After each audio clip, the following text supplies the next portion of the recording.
at the same time, we're engaging more of our core dynamically, right? So think of how we started phase one, just static TA bracing, right? Then we start incorporating some simple leg movements, more in a supported position on the table. Phase two, right? More dynamic movements, more unstable surfaces, right? In phase three, again, more dynamic, more moments of single leg support, okay? Where we gotta work on maintaining that neutral spine, right?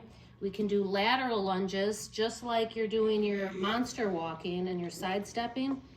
Heel, shift the knee, right? Heel, shift the knee, shift the hip.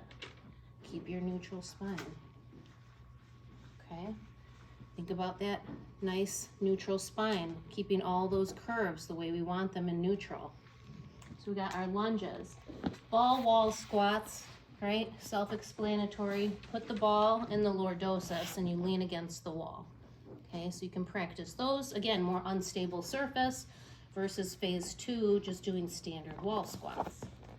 Okay, chair squats with weight. And we can use our treatment table too and lower it over time and even measure that. Like I had a patient, gosh, what was he coming for?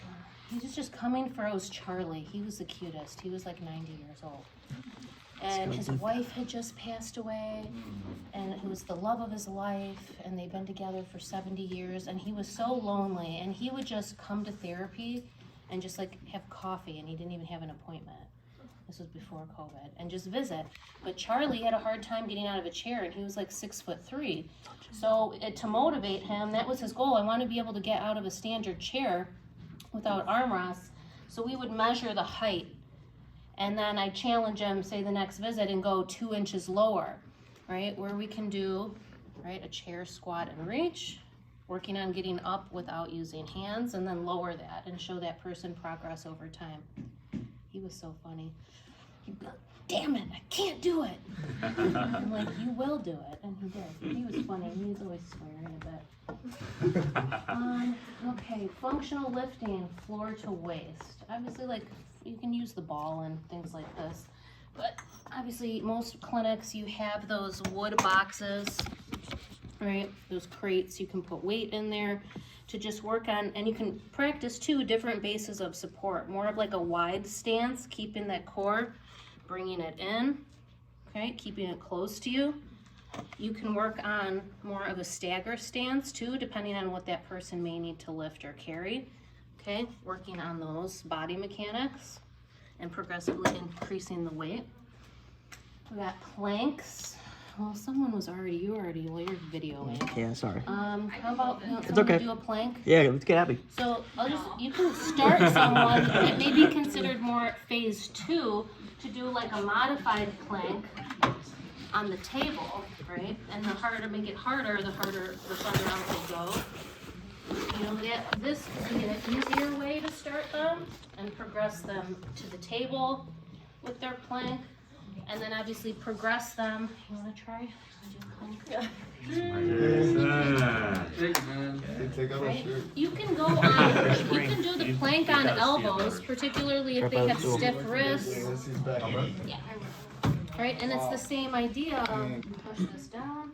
We want that straight line, ear, top of the shoulder, middle of the hip, ankle, lateral malleolus. Is that a table on a table? Right, and hold it, right? We don't want any scapular winging. Focus on your breathing, right? So planks, in my lumbar, thank you, take a breath. You can stay for side planks, though, if you want. So, in my lumbar goals that I have my smart phrases for our EMR, I have one of my goals, patient will be able to do 3 30-second modified planks demonstrating improved core strength so that they can lift floor to waist. You could make, lift their 30-pound child from the floor.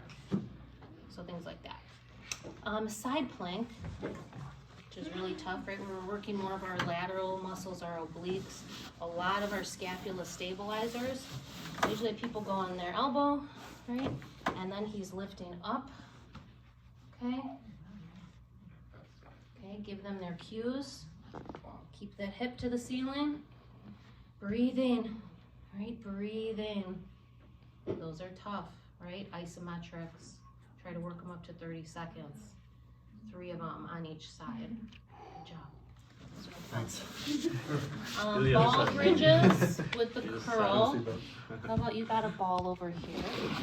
So if you're laying on the floor, take the ball. Yeah, I'll put the ball over your legs. So you're gonna lay on your back. You're gonna put your feet on top of the ball. Right? We can start people with their arms down, right? A wider base of support. I do this exercise actually often, not just for people with low back pain, core weakness, core instability, but people who have stiff knees, even people who've had a knee replacement, because you put this extension and bridge up, forcing overpressure into knee extension, good and lower. And so their knee is elevated to help with swelling, okay, too. So I do a lot of the ball exercises. We just do hamstring curl with the ball. I have people with knee replacements do this too, because now they're flexing their knee and using their other one, active assist, to push it further, right? And then they bridge. Yep. And then it gets easy. She crosses her arms. Yep, more narrow base of support. So just try a couple bridges up and down, right? And then once she gets good at that, try to bridge and then curl at the same time. Yeah. And right, she might need to put her arms back down for a little stability until she can master the bridge with curl and then bring her arms in. So we're gonna look at quality of movement. Okay.